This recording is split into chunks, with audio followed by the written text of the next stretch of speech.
Good evening. I'm John Bailey. This is People to Be Heard, the program where people who have something to say have their say. And tonight, you've got Ric Swierat, the Hi, executive. John. Hi, Ric. Welcome to the program. Mr. Swierat is the executive director, but he is retiring this year of the Arc Westchester, the organization that has existed since 1949.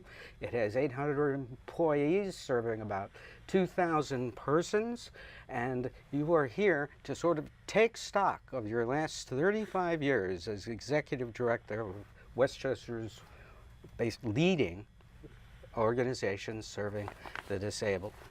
Thank you, John. Right. Now, since 1975 was when you joined, you've held the position of executive director, and he has just gotten off the board of the Business Council of Westchester, representing the not-for-profit businesses in Westchester. He sits on a number of state and national boards related to the field of developmental disabilities, and is an adjunct professor at Western Connecticut State University's Ansell School of Business in Danbury. And once again, welcome to the program. And I think we should start off by you telling us how you got into the challenge of aiding the disabled. Well, thank you for that, John. First of all, I started out actually as a volunteer many years ago when I was in college in a special education classroom, and fell in love with working with children with developmental disabilities. So I was a classroom teacher for a few years, and you mentioned 1975. That's actually when I joined what is now called Arc New York. It is our corporate organization. It's a statewide organization that has 48 chapters in New York State. So I had the privilege of joining a chapter up in Sullivan County for a while, where I was the head of the school and head of day treatment up there, and then I was the executive director for a few years in Ulster County, and then I joined Westchester County Arc, the Arc of Westchester, in 1983. So I've been here since then. But I've been in the Arc movement for, 42 years, something like that. Right. What was the situation facing parents and the disabled at that time? Well, in 1975, if some of us recall, that was the time of the Willowbrook decree, and that's when Geraldo Rivera exposed the terrible conditions of the institutions and how people were being mistreated significantly in state institutions in New York State. At that point, our organizations were fairly small. There was not a lot of money around. Most of the services were provided through donations and some tuition through State Education Department, but very little. So, and there were no group homes virtually until the Willowbrook decree got settled. So this was the beginning of the emergence of development of real strong services for people with developmental disabilities in New York State, and an exciting time too. I was privileged, as well as had to suffer through the process of resettling people from the institution. And when I say suffer through the process, it was not a happy moment to go in and see the way people were being treated. It was a happy moment to take people out. And I've had that experience, which today, I have to say, families don't have to deal with. Right. In fact, while we have the time, what is the phone number for persons interested or concerned about their children to call at the Arc for the organization's advice? Of course, it's area code 914. It's 949-9300. That's our main number, and from there you'll be given to whomever you ask for, depending on what kind of services or questions you may have. Yeah. Has public opinion and concern for the disabled improved over 35 years, and how so? I believe it has. First of all, I think our public realizes that we all either know somebody or have somebody in our family with developmental disabilities of some sort. So that's become much more of a public issue, and people now are accepting the fact that that life includes disabilities. I also think that with the development of not only our residential programs, but our work programs, where people with developmental disabilities are working in the community, we've become much more attuned to the fact that people with developmental disabilities are part of our community and part of our society. And certainly the inclusionary education that occurs in schools today, where children with developmental disabilities are part of inclusionary education, has allowed all students to become familiar with and friends with people, children with developmental disabilities. So we have a much different kind of viewpoint from the time when people were isolated away in an institution and the community somewhat wanted to forget the fact that there were people with disabilities that were among their community members. What was WARC, as it was known then, facing when you took over as executive director in '83? In '83, we were in the middle of really developing an immense number of residences. We went from, and I'm trying to remember the exact number, I believe we had 10 homes at that point. We now have 45. But if I recall, one year we actually added 8 new homes to our roster, which was an immense challenge. Challenge not only in terms of getting property and getting the home set up, but also getting staff trained up. We were also encountering community resistance, and we had to learn how to approach our communities, not in an adversarial way, but in a way that attempted to help the community learn more about people with developmental disabilities. And eliminate the fear. And eliminate the fear. And actually our most successful ways of doing that was by developing community networks which were assigned to the houses. So many of our neighbors actually came out afterwards and started supporting us as we developed other homes, because they said, we're great neighbors. Our houses are being not only taken care of, but the people were of no challenge or need to be concerned about in terms of where the community was going to look like in the future. So what is the need for group homes today? Where is it going?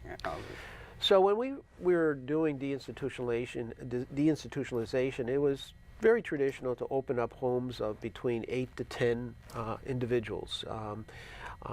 It was a matter of efficiency and economy to do that, frankly. Today, our development is more around 1 and 2 and 3 person homes, where people really do think of their home as being their own. It's hard when you have a home of 8 and 10 to say this is my home, because it's still a large, almost small dormitory type setting. Although they have worked well, and we've developed some very strong relationships in them.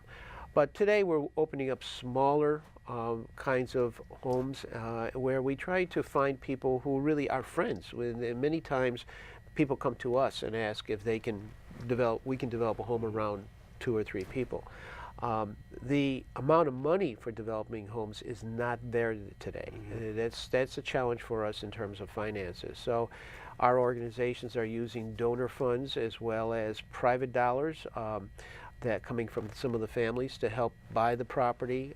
We have to be a little bit more creative on how we support people and how we get folks into the community. And the big challenge today for us is, frankly, our wages for the staff that we need to have in those homes.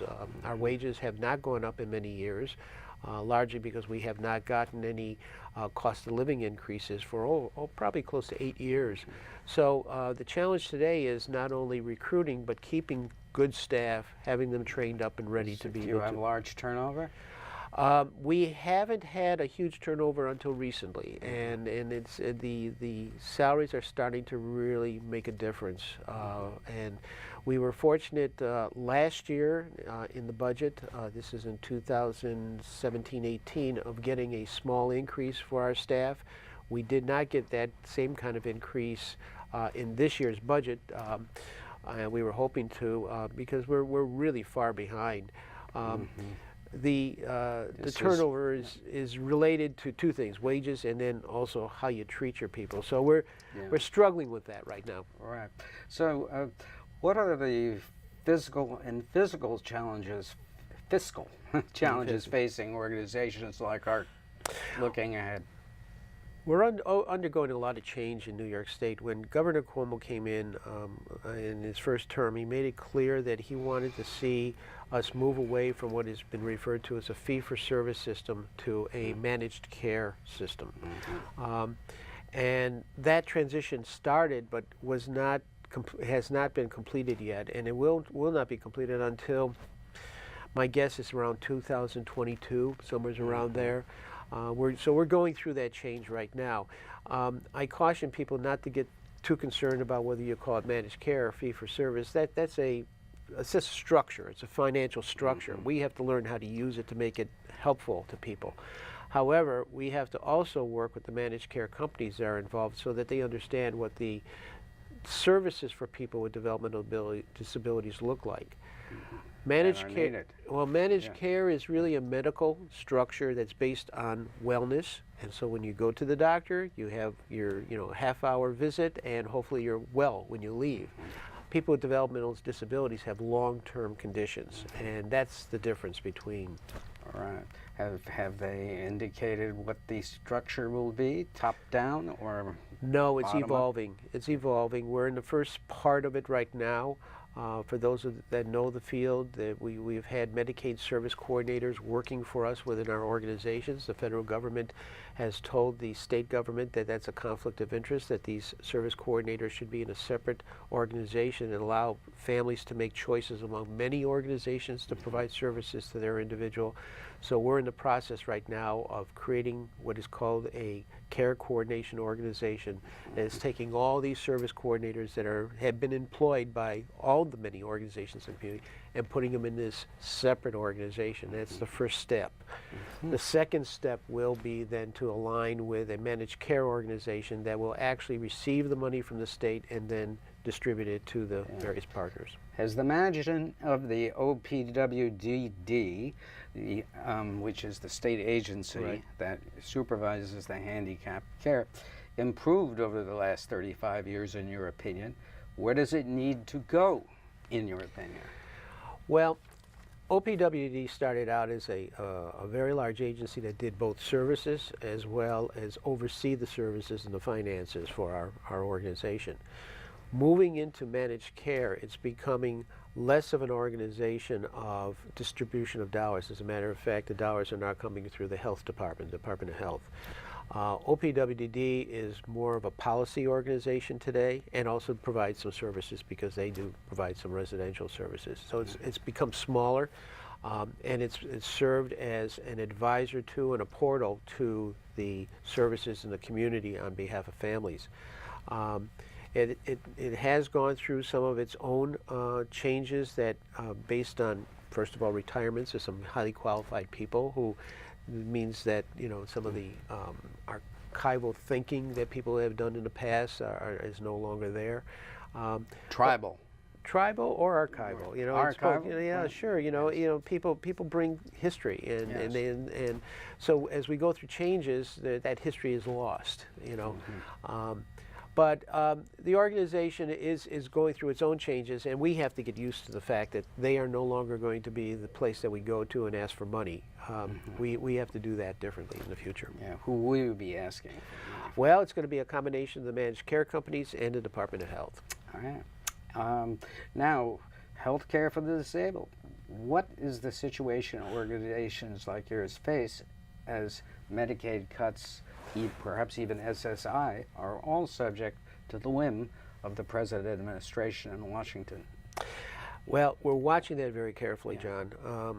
Our health care for people with developmental disabilities is, again, long-term, and our people, as they age, get to have some very significant conditions, many like the conditions that we are going to have, but certainly other things as well.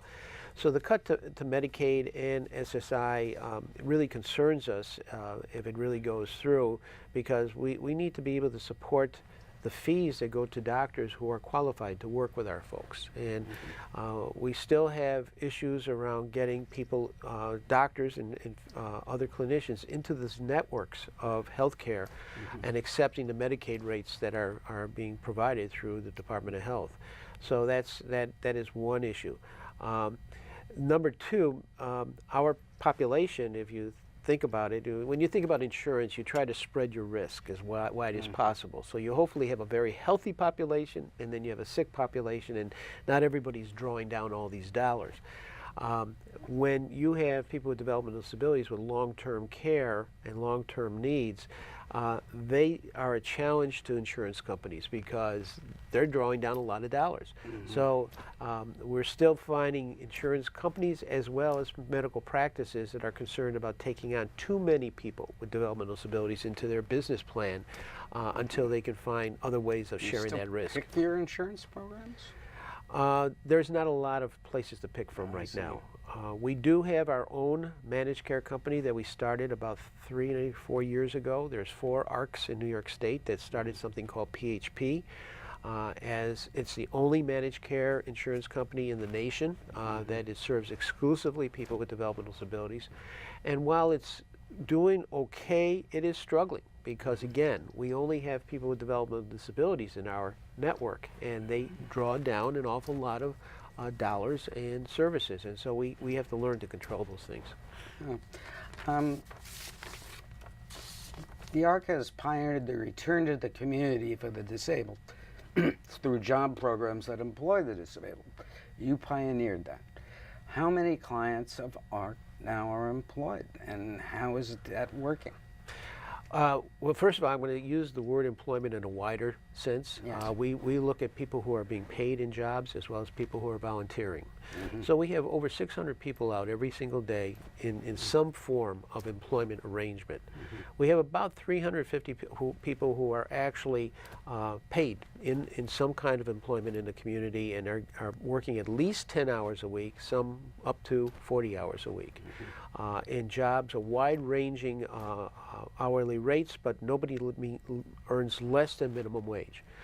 We closed our shelter workshop about 2-3 years ago so that we don't work with what's referred to as sub-minimum wage. All our folks are expected to either have a minimum wage or the wage of the industry that they're working in.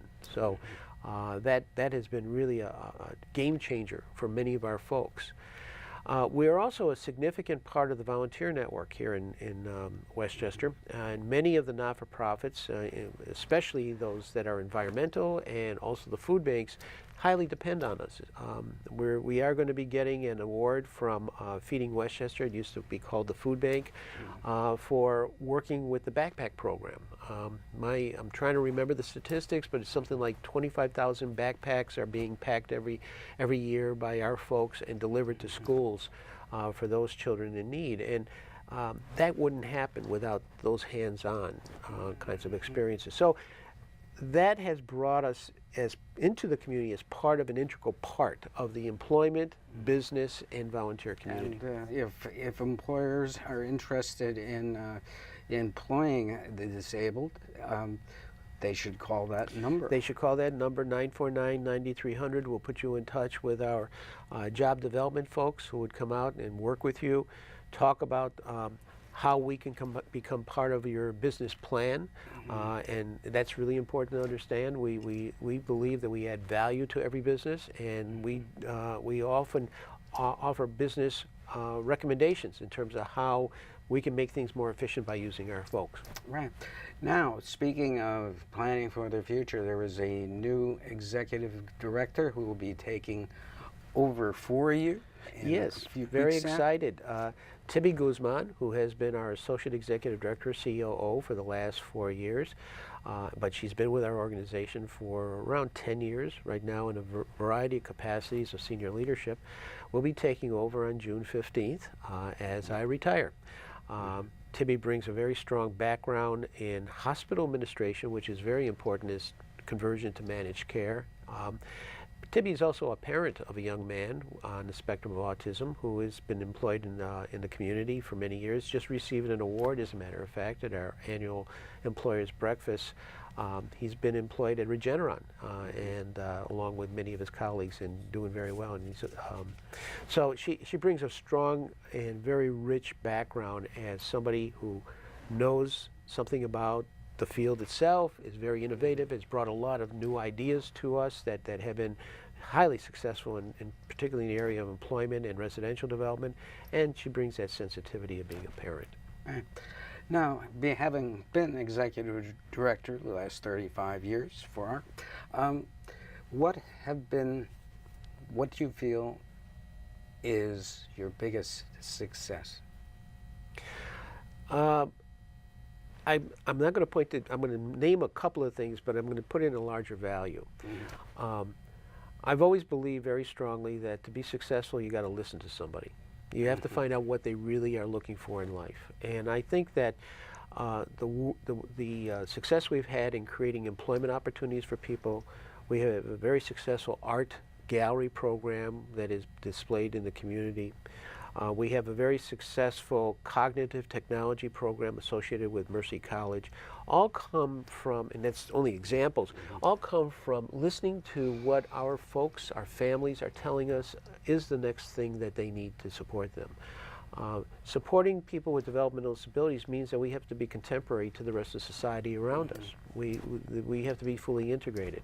So we've moved from that concept of institutionalized care, where we have 10 people in a house and we have a sheltered workshop where people are all sitting in the same place and doing the same job, to where we're more individualized, where we are much more focused on the person.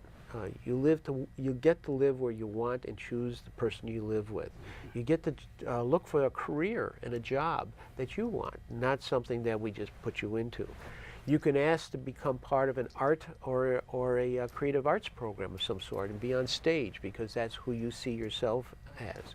You can be a volunteer where you feel that you can be of the most value to society. And we have some people who choose to be volunteers rather than work.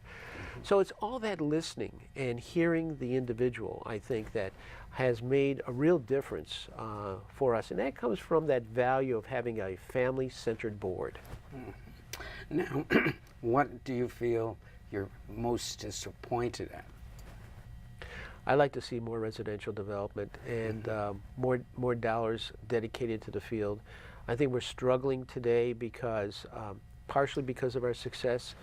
I believe that government and believes that we have been so successful at taking care of the institutionalization problem and getting people in the community. We have all these jobs that we don't need to be supported in this in the future, that somehow or another we're going to continue to sustain despite the lack of dollars.